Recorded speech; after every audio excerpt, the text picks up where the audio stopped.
Okay. Apparently she's not quite ready yet. I'm Let's keep here. it going I'm then. ready. Can you hear me? Oh, there Oh, she there is. you We are. got her. Oh, well, it's so great. We didn't see you pop up right away. Laura, great to have you this morning. I wanted to start with this breaking news overnight that it appears, and there you are. You popped up for us. It's so great to see you. The Daily Mail has a very interesting story that's saying that Vladimir Putin essentially may be running out of bullets, that he might have a week and a half, 2 weeks max. He's losing warplanes, tanks, all the rest of it. He obviously went into this thinking he was going to bulldoze his way through Ukraine. He's obviously caused a lot of destruction. Don't want to minimize the fact there's over 2 million refugees. But this has not gone as well as Vladimir Putin expected.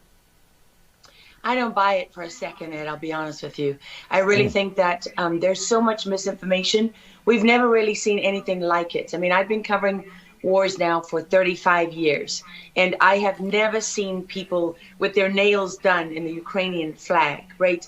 I mean, we're being corralled into this box where we either have to hate Vladimir Putin and believe everything evil that's said about him and love Ukraine, and there's no in between. And that reminds me a lot of you're either, a white supremacist, or you go with the Democrat narrative on everything under the sun.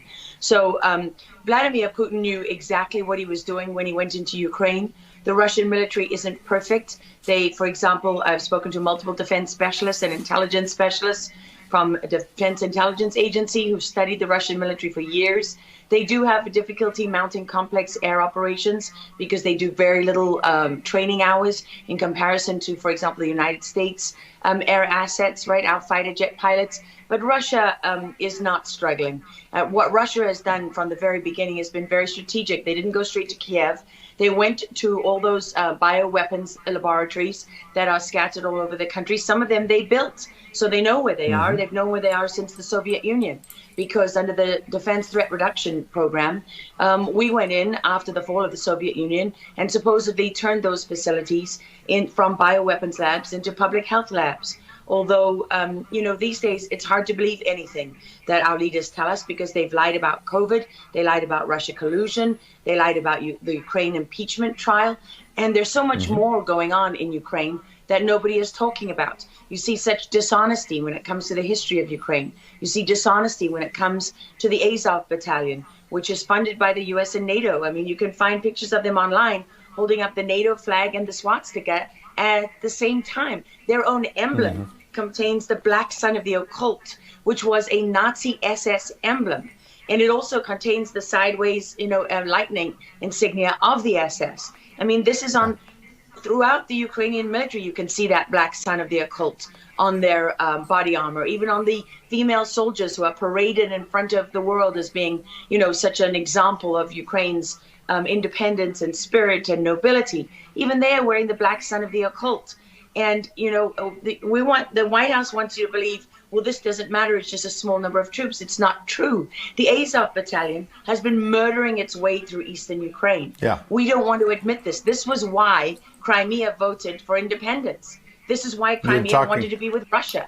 Because we in the media, in the Western media and in the West, won't acknowledge the reality of what's gone on. Western Ukraine backed the Nazis. It was a headquarters for the Nazi SS. The CIA under Alan Dulles actually gave immunity from prosecution to the Nazis of Ukraine from the Nuremberg trials. So there's a long history of the United States and our intelligence agencies funding and arming Nazis in Ukraine. These are not like new neo-Nazi groups that sprung up. These are the actual Nazis from the Second World War, who, if you go back to the Nuremberg trials, said that they were planning for a 1,000-year Reich. And so you have to really wonder, as you look at this, when you know that the CIA sponsored the Color Revolution in Ukraine in 2013 and 14, that they selected Ukraine's leaders, go to Victoria Nuland's leaked phone conversation where she and the U.S. ambassador are deciding who can lead Ukraine. I mean, there's as much interference here as you could possibly imagine before you even get to Hunter Biden, Nancy Pelosi, John Kerry, and Mitt Romney, and all of their children who are employed, who earn millions from Ukrainian You are gas pointing, companies. yeah, you were pointing, pardon me, to a real credibility crisis for our leaders. I want to let Karen Turk jump in. Yeah, I wanted to bring up the fact that President Zelensky is Jewish, and I don't know exactly how this factors in, but there's some very interesting points in what you're saying. And looking at this, you could think it's political theatrics. You made a very good point at the beginning that you think that Putin is in control. And I actually want to play something that Jen Psaki said, because it seems that the White House is actually echoing that sentiment. Watch this. Well, the end game is really a question for President Putin. We have completely crushed his economy. We have provided military assistance, humanitarian assistance to the Ukrainians, enabling them to fight back for far longer than the Russian leadership anticipated. And again, he has to determine what the path forward looks like for him. Thanks, everyone. He's determining what this looks like, and I think that's a lot of what you said, Laura. I'd love to get your thoughts on that, what you just watched. What troubles me about the moment that we're in is that we have such a selective and a narrow reading of history. President Zelensky may be Jewish, but he's not the only one in this who suffered during the Second World War, whose ancestors suffered, right? I mean, look at Putin. How many relatives did he lose in the siege of St. Petersburg?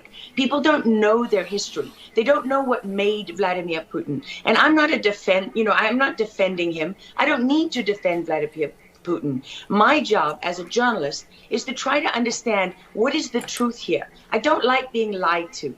And we're being lied to on an epic scale. When we're told your only choice is you have to be 100% with Zelensky, who's a puppet, who you can find on the internet in black stilettos and leather pants, with shirtless, doing a spoof Dancing with the Stars kind of entertainment video. That's a mock of a Ukrainian group that does this kind of satanic occult type of music video. And I mean, Zelensky was selected like so many of our leaders. And honestly, with big tech and with election fraud these days, we don't know how many leaders all around the world have been selected for us and weren't actually voted in. But what we do know is that there are increasing problems with technology and the digitization of our world.